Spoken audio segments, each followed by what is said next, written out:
So with all the great plans that are put in place, all the energy, all the excitement that staff has, you'll often hear, I'm drinking the Kool-Aid on this. I like what I'm hearing. I'm seeing how this can affect kids in a positive way.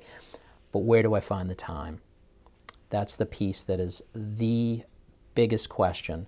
And it's a fair question. When you look at a school day and you look at the amount of time that is utilized, you think about where does this happen? But what's interesting is that if something is really valued, people find the time for it.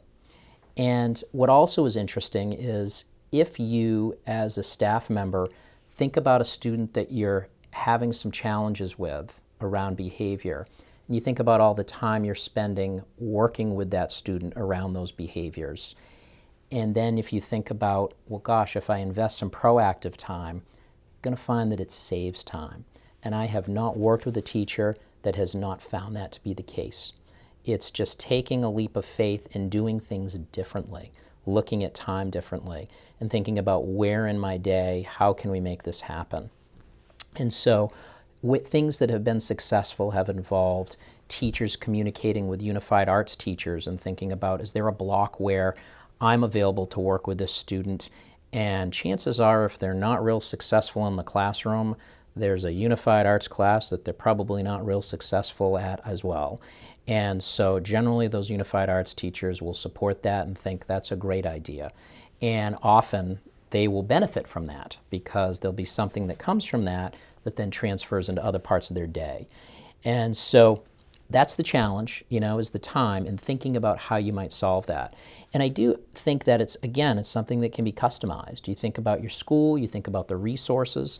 I've worked in schools where there were some ed techs, where the ed tech could work with the class for 10 minutes while the teacher would take the student and spend about 10 to 15 minutes doing some CPS. Also looked at models where they actually have a sign-out sheet, a Google sheet, where people that are really committed to the model will put their names down and say, hey, I'm happy to support you if you want to take a few minutes. So I think that there are ways that you can address the time issue. I know one teacher who would actually kind of build it into the structure of their room, and they had a problem-solving corner of the room so that students, if they had a problem, knew that they could go there and sit to signify to the teacher that there was something that was bothering them. And they actually, due to the structure of workshop models in classes where there is a lot of more independence that happens from students because it's something we're trying to build in students, the structure of the room allows for more of that to happen as well. So time is a challenge, but there's a lot of solutions.